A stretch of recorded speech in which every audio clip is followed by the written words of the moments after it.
Hello friends, welcome to my YouTube channel easy to learn with Akash.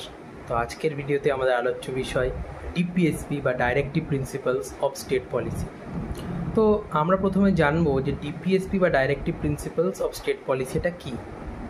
তো দেখো, প্রথমত হচ্ছে যে directive principles of state policy বা ডিপিএসপি হচ্ছে আমাদের কনস্টিটিউশনের পার্ট 4 আর্টিকেল 36 to 51-এ মেনশনড কিছু ইনস্ট্রাকশনস বা বলতে পারো কিছু কনস্টিটিউশনাল রেকমেন্ডেশনস বা ইনস্ট্রাকশনস, যেগুলো কিনা যখন আমাদের দেশের কোনো গভর্নমেন্ট যখন কোনো ল তৈরি করে বা পলিসি তৈরি করে, অর্থাৎ আইন প্রণয়ন করে বা নীতি নির্ধারণ করে, তখন সেগুলোকে মাথায় রেখে যাতে তারা সেই আইন প্রণয়ন বা নীতি নির্ধারণগুলো করতে পারে, সেই জন্য এগুলো আমাদের কনস্টিটিউশনে মেনশনড আছে।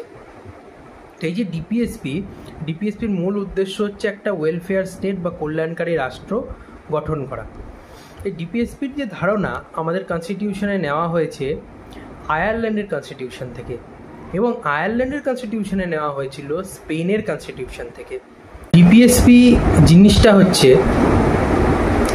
নন জাস্টিসিয়েবল ইন নেচার, অর্থাৎ ডিপিএসপি যদি লঙ্ঘন করে বা যদি আমাদের স্টেট বা রাষ্ট্র বা তার কোনো সরকার না মানে, তবে তার বিরুদ্ধে কিন্তু কোনোরকমভাবে আদালতে কোনো মামলা করা যাবে না। তাই জন্য ডিপিএসপি হচ্ছে একটা নন জাস্টিসিয়েবল বিষয়।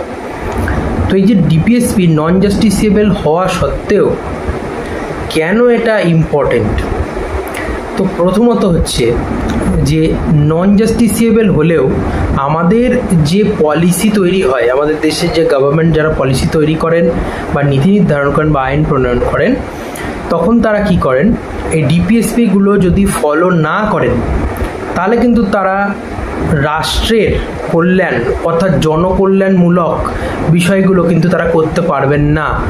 কারণ এই নীতিগুলো জনকল্যাণের কথাই বলে, আর জনকল্যাণমূলক বিষয়গুলি যদি তারা না করেন তাহলে পরবর্তী যে নির্বাচন হবে, পরবর্তী যে ইলেকশন হবে, সেইখানে কিন্তু তাদের জেতার সম্ভাবনা কিন্তু একদমই কমে যায়।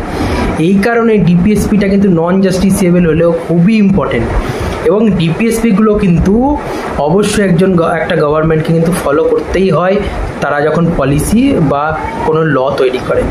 তো প্রশ্নটা হচ্ছে এখানে যে তাহলে ডিপিএসপিগুলো এত ইম্পর্টেন্ট হওয়া সত্ত্বেও নন জাস্টিসিয়েবল কেন হলো? তো ফান্ডামেন্টাল রাইটস সেগুলো তো জাস্টিসিয়েবল ইন নেচার, অর্থাৎ সেগুলো যদি ভায়োলেট করা হয়, সেগুলো লঙ্ঘন করলে আদালতে মামলা করা যায়। তাহলে ডিপিএসপির ক্ষেত্রে এটা করা হলো না কেন?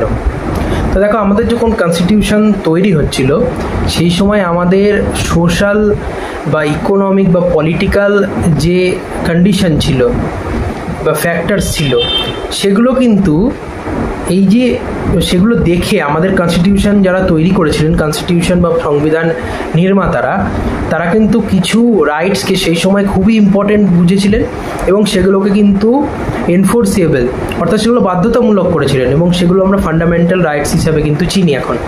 আর কিছু রাইটস এমন করেছিলেন যেগুলো আমাদের তো সেই সময় স্বাধীনতা লাভ করার পর আর্থসামাজিক যে পরিস্থিতি ছিল সেটা কিন্তু খুব একটা ভালো ছিল না, আমাদের সোশিও ইকোনমিক কন্ডিশনটা সেই সময় অতটা ডেভেলপড ছিল না।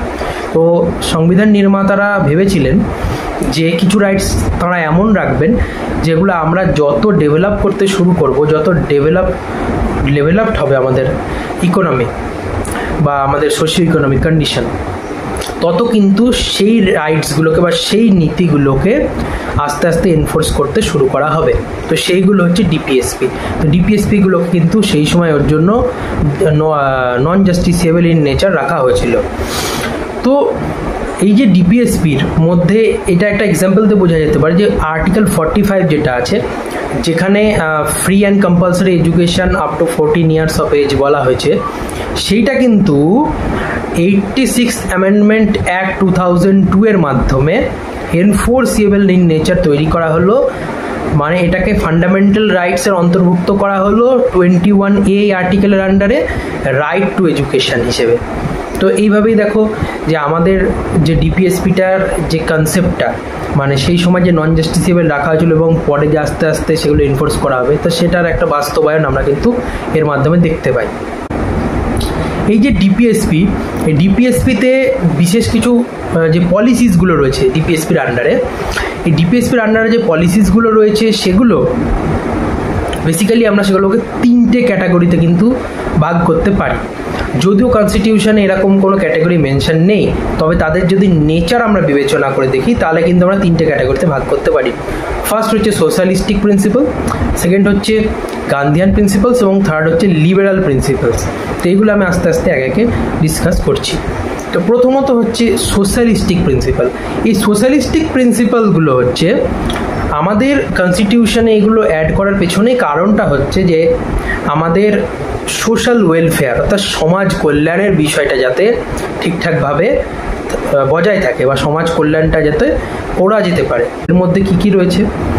এর মধ্যে রয়েছে সোশ্যালিস্টিক প্রিন্সিপালসের আন্ডারে 39 আর্টিকেল 39। তো আর্টিকেল 39-এর যদি আমরা মধ্যে দেখি সেখানে কিন্তু 39D-তে equal pay for equal work অর্থাৎ সমকাজে সমবেতন এই বিষয়টা বলা হয়েছে, অর্থাৎ সমাজের সমতা বজায় রাখার বা সমতা তৈরি করার বিষয়টা কিন্তু এর মাধ্যমে কিন্তু প্রতিফলিত হচ্ছে। তো এটা একটা সোশ্যালিস্টিক প্রিন্সিপালের মধ্যে পড়ে। আর কি? আর হচ্ছে 39A। 39A-তে বলা হয়েছে যে ফ্রি লিগাল এড দেওয়া হবে পুয়ার পিপলদের, অর্থাৎ যারা দরিদ্র মানুষ তাদেরকে বিনামূল্যে আইনি সহায়তার ব্যবস্থা করা হবে।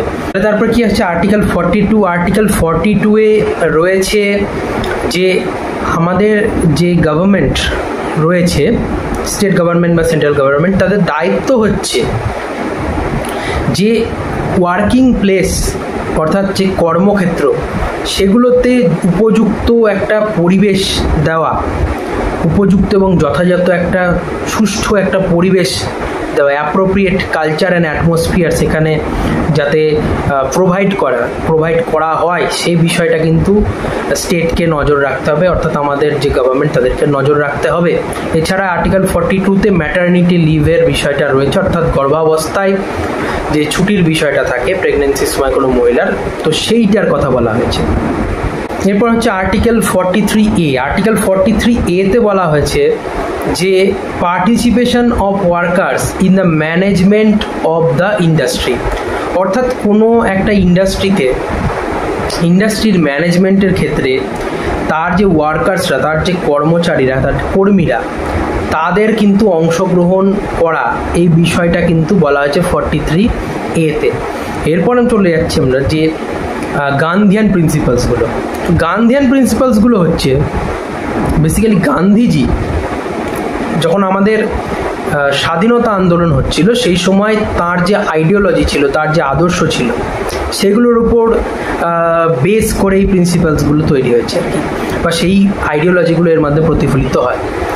যেমন প্রথমত হচ্ছে আর্টিকেল 40, যার মাধ্যমে বলা হয়েছে যে পঞ্চায়েতগুলোকে আরও শক্তিশালী করে তোলার বিষয়টা, পঞ্চায়েত এস্টাবলিশ করা এবং সেগুলোকে শক্তিশালী করে তোলা, আরও পাওয়ারফুল করে তোলা, সেই বিষয়টা কিন্তু আর্টিকেল 40-তে রয়েছে।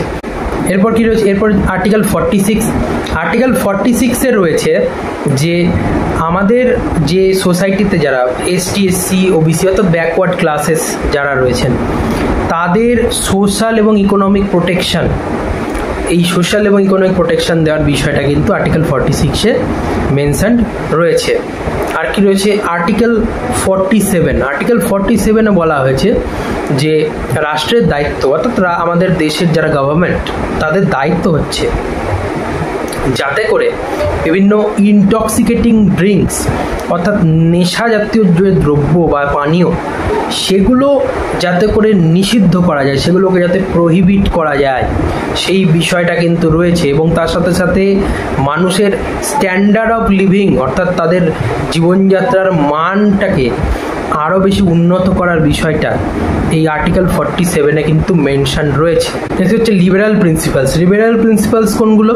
অর্থাৎ লিবারালিজমের যে ধারণা সেগুলোকে রিপ্রেজেন্ট করে এই যে প্রিন্সিপালস, সেগুলো কি কি রয়েছে তার মধ্যে আর্টিকেল 44-এ রয়েছে ইউনিফর্ম সিভিল কোড অর্থাৎ অভিন্ন দেওয়ানি বিধি, অর্থাৎ সবার ক্ষেত্রে একই আইন সেটা হচ্ছে অভিন্ন দেওয়ানি বিধি, UCC, uniform civil code. Article 45 রয়েছে, যেখানে বলা হয়েছে ফ্রি অ্যান্ড কম্পালসারি এডুকেশনের কথা, আর 14 বছর বয়স অবধি ফ্রি অ্যান্ড কম্পালসারি এডুকেশনের কথা বলা রয়েছে আর্টিকেল 45-এ। আর হচ্ছে আর্টিকেল 49। আর্টিকেল 49-এ বলা হয়েছে যে ন্যাশনাল ইম্পর্টেন্স রয়েছে, অর্থাৎ গুরুত্বপূর্ণ বিভিন্ন আমাদের যে স্মৃতিস্তম্ভ বা স্মৃতিসৌধগুলো রয়েছে, হ্যাঁ, মনুমেন্টস যেগুলো রয়েছে, বিভিন্ন স্থান রয়েছে, সেই সমস্ত গুরুত্বপূর্ণ স্থানগুলির রক্ষণাবেক্ষণ এবং সেগুলোকে সুরক্ষা প্রদানের বিষয়টাও কিন্তু আমাদের রাষ্ট্রের দায়িত্ব। আর কি, আর হচ্ছে যে আর্টিকেল 50, যেখানে রয়েছে এক্সিকিউটিভ এবং জুডিশিয়ারি, এই দুটোকে কিন্তু সেপারেট করার বিষয়টা রয়েছে এখানে, এক্সিকিউটিভ এবং জুডিশিয়ারির মধ্যে সেপারেশনের বিষয়টা রয়েছে। আর আর্টিকেল 51 হচ্ছে যেটা লাস্ট, এর আন্ডারে পড়ছে, ডিপিএসপির আন্ডারে এবং লিবারেল প্রিন্সিপালসের আন্ডারে। আর্টিকেল 51-এ বলা হয়েছে ইন্টারন্যাশনাল পিস অ্যান্ড সিকিউরিটি, এটাকে প্রমোট করার বিষয়টা এখানে রয়েছে উল্লেখ। তো এই হচ্ছে ডিপিএসপির যে প্রিন্সিপালসগুলো সেগুলো। সো এই হচ্ছে ডিপিএসপি সম্পর্কে সম্পূর্ণ আলোচনা।